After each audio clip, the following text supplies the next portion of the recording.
नमस्कार विद्यार्थी मित्रांनो, माझं नाव सुहास भिसे. स्वागत आहे तुमचं सर्वांचं परतदा करंट अफेअर्स मराठी या आपल्या मायबोली भाषेतील एज्युकेशनल यूट्यूब चॅनलमध्ये. विद्यार्थी मित्रांनो, आज आहे 8 मार्च 2026. आजच्या दिवसाचे जेवढेही चालू घडामोडीचे महत्त्वाचे टॉप प्रश्न बनत असतील ते सर्व प्रश्न आपण या व्हिडिओच्या माध्यमातून पाहणार आहोत. तरी सर्वप्रथम आपण जर नवीन असाल, पहिल्यांदा या चॅनलवरील व्हिडिओ पाहत असाल तर चॅनलला या ठिकाणी अवश्य सबस्क्राईब सुद्धा करून घेऊ शकता. ठीक आहे, चला तर मग आपण आजच्या व्हिडिओला सुरुवात करूया. त्या अगोदर कालच्या व्हिडिओमध्ये जो काही शेवटचा प्रश्न विचारला होता त्या प्रश्नाचं उत्तर जाणून घेऊया. काय होता प्रश्न? पंतप्रधान माननीय नरेंद्र मोदी यांनी सुरू केलेल्या HPV व्हॅक्सिनेशन प्रोग्राम अंतर्गत, म्हणजे हे जे काय HPV लसीकरण कार्यक्रम आहे, हे नेमकं कार्यक्रम जो काही आहे लसीकरणाचा तो कोणत्या आजाराशी संबंधित आहे? तर बऱ्याच विद्यार्थी मित्रांनी अगदी योग्य उत्तर टाईप करून सांगितलं आहे. पर्याय क्रमांक सी, गर्भाशय कर्करोग असं या ठिकाणी या आजाराचं नाव आहे. काय नाव आहे? गर्भाशय कर्करोग असं या आजाराचं नाव आहे. या आजाराशी संबंधित आहे HPV व्हॅक्सिनेशन प्रोग्राम, जो की अलीकडेच सुरू करण्यात आलेला आहे पंतप्रधान नरेंद्र मोदी यांच्या हस्ते. क्लिअर? आता पाहूया विद्यार्थी मित्रांनो प्रश्न क्रमांक पहिला. टोटल संपूर्ण व्हिडिओमध्ये 12 प्रश्न असतील. सुरुवातीपासून शेवटपर्यंत व्हिडिओ प्रामाणिकपणे पाहण्याचा प्रयत्न करा. एक एक प्रश्न महत्त्वाचा आहे. तुम्ही कोणत्याही परीक्षेची तयारी करा. अजून एक गोष्ट, आपल्या चॅनलचं नाव आहे करंट अफेअर्स मराठी, बरोबर? याच नावाने गुगल प्ले स्टोअरवरती आपलं ॲप्लिकेशन आहे, ज्याच्यामध्ये तुम्ही येणाऱ्या पोलीस भरतीची जी काही टेस्ट सिरीज आहे याची तुम्ही प्रॅक्टिस करू शकता. या व्हिडिओच्या डिस्क्रिप्शन बॉक्समध्ये मी लिंक दिलेली आहे. जर तुम्हाला ॲप्लिकेशन सापडता नाही आलं तर या व्हिडिओच्या डिस्क्रिप्शन बॉक्समधील लिंकला क्लिक करा, ॲप्लिकेशन डाउनलोड करा, इन्स्टॉल करा आणि त्याच्यामध्ये 3 नंबरचा बॉक्स दिसेल टेस्ट सिरीज. त्या टेस्ट सिरीजला क्लिक केल्यानंतर पोलीस भरती 2026 टेस्ट सिरीज याला क्लिक करा. 99 रुपये किंमत आहे आणि जास्तीत जास्त टेस्ट सिरीजचा प्रॅक्टिस करण्याचा प्रयत्न करा. टेस्ट सिरीजमध्ये एकूण 16 तुम्हाला क्वेश्चन पेपर मिळणार आहेत, 100 मार्काचे, ज्याच्यामध्ये पोलीस भरतीला जो पॅटर्न आहे लेटेस्ट त्याच्यानुसारच या ठिकाणी गणित, विज्ञान, बुद्धिमत्ता, जीके, जीएस याचे प्रश्न तुम्हाला त्याच्यामध्ये दिलेले आहेत. बरोबर? सुरुवातीला एक डेमो टेस्ट आहे, फ्री ऑफ कॉस्ट आहे, ती सर्वांनी अगोदर द्या. तुम्हाला त्याची क्वालिटी कळेल प्रश्नांची. त्याच्यानंतर तुम्ही खरेदी करा आणि त्याच्यानंतर तुम्हाला राहिलेले 15 प्रश्न गुणिले 100 मार्क असे 1500 प्रश्नांच्या प्रश्नपत्रिका तुम्हाला या ठिकाणी मिळणार आहेत, ज्याची तुम्ही प्रॅक्टिस करायची आहे. क्लिअर? प्रश्न क्रमांक पहिला लिहून घ्या. दरवर्षी आंतरराष्ट्रीय महिला दिवस केव्हा साजरा करण्यात येत असतो? प्रश्न क्रमांक पहिल्याचे योग्य उत्तर आहे पर्याय क्रमांक डी, आजच्याच दिवशी म्हणजेच 8 मार्चला दरवर्षी आपण या ठिकाणी इंटरनॅशनल वुमन्स डे, आंतरराष्ट्रीय महिला दिवस म्हणून आपण साजरा करतो. हा दिवस महिलांच्या सामाजिक, आर्थिक, सांस्कृतिक आणि राजकीय कामगिरीचा सन्मान करण्यासाठी तसेच लिंग समानता, ज्याला आपण बोलतो जेंडर इक्वेलिटी, जागरूकता वाढवण्यासाठी समर्पित आहे. तर या उद्देशाने आपण दरवर्षी आंतरराष्ट्रीय महिला दिवस आजच्या दिवशी म्हणजेच 8 मार्चला आपण साजरा करतो. पहिलाच प्रश्न आहे महत्त्वाच्या दिवसाबद्दल. लगेच काय करूया, मार्च महिन्यातील जेवढेही महत्त्वाचे दिवस असतील त्याच्यावरती आपण एकदा रिव्हिजन टाकूया. लिहून घ्या. 1 मार्च शून्य भेदभाव दिवस आणि जागतिक नागरी संरक्षण दिवस. 3 मार्च जागतिक वन्यजीव दिवस आणि जागतिक श्रवण दिवस. 4 मार्च राष्ट्रीय सुरक्षा दिवस, कर्मचारी प्रशंसा दिवस आणि रामकृष्ण जयंती. 8 मार्च आंतरराष्ट्रीय महिला दिवस. 10 मार्च CISF स्थापना दिवस. मार्च महिन्यातील दुसऱ्या बुधवारी म्हणजे यावर्षी 11 मार्चला नो स्मोकिंग दिवस आहे.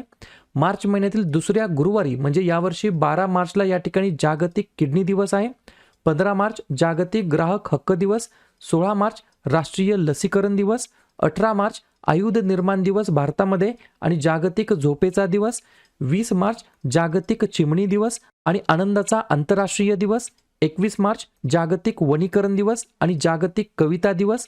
22 मार्च जागतिक जल दिवस. 23 मार्च जागतिक हवामान दिवस. 24 मार्च जागतिक क्षयरोग दिवस आणि 27 मार्च जागतिक रंगभूमी दिवस. क्लिअर?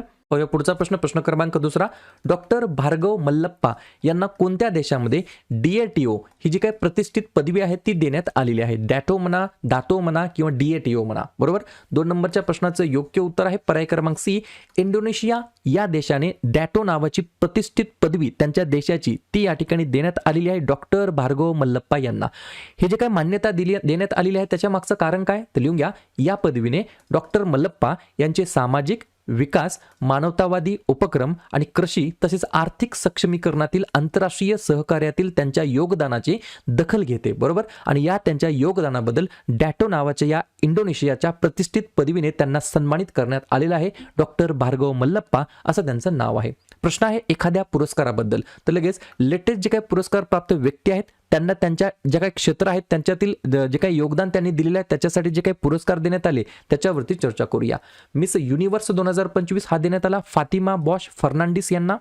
इंग्रजी भाषेसाठी बाल साहित्य पुरस्कार 2025 देण्यात आला नितीन कुशलप्पा MP यांना. राष्ट्रीय गोपाळ रत्न पुरस्कार 2025 अंतर्गत सर्वोत्तम दुग्ध उत्पादकाचा पुरस्कार देण्यात आला अरविंद यशवंत पाटील यांना. 2025चा कवितेसाठीचा राष्ट्रीय पुस्तक पुरस्कार देण्यात आला पॅट्रिशिया स्मिथ यांना. ISB रिसर्च कॅटलिस्ट पुरस्कार देण्यात आला अझीम प्रेमजी यांना. डॉक्टर पाउलोस मार गेग्रो रियोस पुरस्कार 2025 देण्यात आला डॉक्टर तेसी थॉमस यांना. 2026चा पहिला फिफा शांतता पुरस्कार देण्यात आला डोनाल्ड ट्रम्प यांना. आणि ग्लोबल ह्युमन सोसायटीचा जागतिक मानवतावादी पुरस्कार देण्यात आला अनंत अंबानी यांना. ठीक आहे, बघा पुढचा प्रश्न, प्रश्न क्रमांक 3. कोणत्या राज्याने मुख्यमंत्री श्री शाळा योजना सुरू केलेली आहे? 3 नंबरच्या प्रश्नाचं योग्य उत्तर आहे पर्याय क्रमांक B हरियाणा हे या प्रश्नाचं योग्य उत्तर असणार आहे. तर हरियाणा राज्य सरकारने मुख्यमंत्री श्री शाळा योजना या ठिकाणी सुरू केली आहे. लक्षात घ्या, हरियाणामध्ये हा उपक्रम शालेय पायाभूत सुविधांच्या आधुनिकीकरणावरती लक्ष केंद्रित करतो. दिल्लीमध्ये सरकारने AI सक्षम स्मार्ट क्लासरूम आणि स्किल लॅब असलेल्या 75 CM श्री स्कूलचे उद्घाटन केलं आहे. आणि महाराष्ट्र राज्य सरकारने 4860 शाळांना मुख्यमंत्री श्री शाळांमध्ये रूपांतरित करण्याची योजना देखील सुरू केलेली आहे. तर वेगवेगळ्या राज्याच्या अंतर्गत CM श्री शाळा स्कीम या ठिकाणी सुरू करण्यात आलेली आहे. तर अलीकडेच हरियाणा या राज्य सरकारने देखील मुख्यमंत्री श्री शाळा योजना या ठिकाणी सुरू केली आहे. हरियाणा ज्या राज्याची स्थापना 1 नोव्हेंबर 1966 ला झाली. मुख्यमंत्री आहेत नायब सिंह सैनी, राज्यपाल आहेत असीम कुमार घोष, राजधानी आहे चंदीगड. 2 महत्त्वाचे राष्ट्रीय उद्यान काळेसर आणि सुलानपूर आणि 3 महत्त्वाचे धरण कौशल्या, अनागपूर आणि ओट्टू बॅरेज. पुढचा प्रश्न, प्रश्न क्रमांक 4. खालीलपैकी कोण श्रीनगर मध्यवर्ती कारागृहाचे प्रमुख म्हणून काम करणारी पहिली काश्मीरी महिला बनलेली आहे? 4थ्या नंबरच्या प्रश्नाचं योग्य उत्तर आहे पर्याय क्रमांक A साबा शॉल असं त्यांचं नाव आहे. काय नाव आहे? शाबा शॉल असं त्यांचं नाव आहे. ते या ठिकाणी श्रीनगर मध्यवर्ती कारागृहामध्ये प्रमुख म्हणून काम करणाऱ्या पहिल्या काश्मीरी महिला या ठिकाणी ठरल्या आहेत. प्रश्न आहे एखाद्या पहिल्या महिलाबद्दल. तर बाकीच्या ज्या काही प्रथम महिला आहेत वेगवेगळ्या क्षेत्रामध्ये त्याच्यावरती एकदा आपण चर्चा करूया. मी बऱ्याच वेळेला सांगतो तुम्ही अभ्यास किती करता हे बिलकुल महत्त्वाचं नाहीये. केलेल्या अभ्यासावरती परत किती वेळा रिव्हिजन मारता हे महत्त्वाचं ठरणार आहे. लिहून घ्या. भारतीय नौदलाच्या पहिल्या महिला फायटर पायलटपदी आस्था पुनिया. भारतातील सर्वात वयस्कर महिला स्काय ड्रायव्हर ठरल्या डॉक्टर श्रद्धा चव्हाण. फाईड महिला विश्वचषकाच्या अंतिम फेरीमध्ये पोहोचणाऱ्या पहिल्या भारतीय महिला दिव्या देशमुख. जागतिक क्रीडा स्पर्धेमध्ये वुशूमध्ये भारतासाठी पदक जिंकणाऱ्या पहिल्या भारतीय ठरल्यात नम्रता बत्रा. द्रोणाचार्य पुरस्कार मिळवणाऱ्या भारतातील पहिल्या महिला हॉकी प्रशिक्षक ठरल्यात Pritam Rani Siwach. Qualified flying instructor badge मिळवणारी भारतातील पहिली महिला पायलट ठरली आहे शिवांगी सिंग. टेरिटोरियल आर्मीची पहिली महिला लेफ्टनंटपदी सई जाधव यांची नियुक्ती. आणि श्रीनगर मध्यवर्ती कारागृहाचे प्रमुख म्हणून काम करणारी पहिली काश्मीरी महिला ठरली आहे सावा शाल असं त्यांचं नाव आहे. पुढचा प्रश्न, प्रश्न क्रमांक 5. कोणत्या देशाच्या क्लीन कुकिंग प्रकल्पाला संयुक्त राष्ट्रांची नुकतीच मान्यता मिळालेली आहे? तर पर्याय क्रमांक D म्यानमार हे या प्रश्नाचं योग्य उत्तर असणार आहे. या प्रकल्पाच्या मागचं एम काय आहे, फोकस काय आहे? तर हा प्रकल्प घरगुती वायू प्रदूषण कमी करण्यासाठी आणि जंगलतोड कमी करण्यासाठी इंधन कार्यक्षम स्वयंपाकाच्या स्टोव्हचे या ठिकाणी वितरण करतो. बरोबर. तर म्यानमार देशाच्या क्लीन कुकिंग प्रकल्पाला UN युनायटेड नेशन्सने संयुक्त राष्ट्रांनी अलीकडेच या ठिकाणी अप्रुव्हल दिलेल्या मान्यता दिलेली आहे. पर्याय क्रमांक D म्यानमार हे या प्रश्नाचं योग्य उत्तर असणार आहे. म्यानमार बद्दल सांगायचं म्हटलं तर अध्यक्ष आहेत मिन आंग हलाइंग, राजधानी आहे नायपिडाव आणि चलन आहे म्यानमार कायट. पुढचा प्रश्न, प्रश्न क्रमांक 6. इंडिया स्टील समिटची पहिली आवृत्ती कोठे आयोजित केली जाणार आहे? तर पर्याय क्रमांक C महाराष्ट्राची राजधानी मुंबई या ठिकाणी. विद्यार्थी मित्रांनो, इंडिया स्टील समिट ISS बरोबर. तर याची या ठिकाणी पहिली आवृत्ती आयोजित केली जाणार आहे. पर्याय क्रमांक C मुंबई हे या प्रश्नाचं योग्य उत्तर असणार आहे. प्रश्न आहे एखाद्या समिट बद्दल, परिषदेबद्दल. तर बाकीच्या लेटेस्ट झालेल्या आणि होणाऱ्या समिट्स वरती एकदा चर्चा करूया. पहिला आसियान भारत कृत संवाद चेन्नईमध्ये. क्वाड 2025 ची बैठक भारतामध्ये. ग्रीन हायड्रोजन समिट आंध्र प्रदेशमध्ये. AI इम्पॅक्ट समिट भारतामध्ये. 25वा शांघाय शिखर परिषद चीनमध्ये. आंतरराष्ट्रीय तांदूळ परिषद भारतामध्ये. पारंपरिक औषधांवरील दुसरी WHO ची जागतिक शिखर परिषद नवी दिल्लीमध्ये. 8वी आंतरराष्ट्रीय सौर आघाडीची परिषद नवी दिल्लीमध्ये. AI इम्पॅक्ट समिट 2025 उत्तराखंडमध्ये, जागतिक शाश्वत विकास शिखर परिषद नवी दिल्लीमध्ये आणि इंडिया स्टील समिट 2026 मुंबईमध्ये आयोजित केली जाणार आहे. पुढचा प्रश्न, खालीलपैकी कोणता देश पाण्याने अंत्यसंस्कार करण्याची परवानगी देणारा युनायटेड किंगडम मधील पहिला देश बनलेला आहे? तर पर्याय क्रमांक बी स्कॉटलंड हे या प्रश्नाचं योग्य उत्तर असणार आहे. प्रक्रिया कशी असणार आहे? तर या प्रक्रियेमध्ये मृतदेह गरम पाणी आणि रसायनांच्या मिश्रणासह एका चेंबरमध्ये ठेवला जातो, ज्यामुळे काही तासातच मृतदेहाचे विघटन होऊन केवळ या ठिकाणी बोन्स उरतात, हाडे उरतात. तर अशा प्रकारे पाण्याने अंत्यसंस्कार करण्याची परवानगी देणारा युनायटेड किंगडम मधील पहिला देश ठरला आहे स्कॉटलंड नावाचा. पुढचा प्रश्न, भारतातील पहिल्या स्वदेशी हलक्या लढाऊ हेलिकॉप्टरचे नाव काय आहे, ज्या हेलिकॉप्टरने राष्ट्रपती द्रौपदी मुर्मू यांनी नुकताच प्रवास केला होता? तर पर्याय क्रमांक ए प्रचंड असं या ठिकाणी मेड इन इंडिया असलेल्या हेलिकॉप्टरचं नाव आहे. कोणत्या ठिकाणी त्यांनी प्रवास केला? जैसलमेर राजस्थान या ठिकाणी. हे जे काही हेलिकॉप्टर आहे त्याची मॅन्युफॅक्चरिंग कोण केली आहे, निर्मिती कोण केली आहे? तर HAL ने. HAL म्हणजे काय? Hindustan aeronautics limited. आणि हे का महत्वाचं आहे? तर हे भारताचे पहिले स्वदेशी बनावटीचे 5000 मीटरपेक्षा जास्त उंचीवर काम करू शकणारे लढाऊ हेलिकॉप्टर आहे, ज्याचं नाव आहे प्रचंड. आणि या हेलिकॉप्टरने आपले 15वे राष्ट्रपती द्रौपदी मुर्मू यांनी नुकताच या ठिकाणी प्रवास केलेला आहे.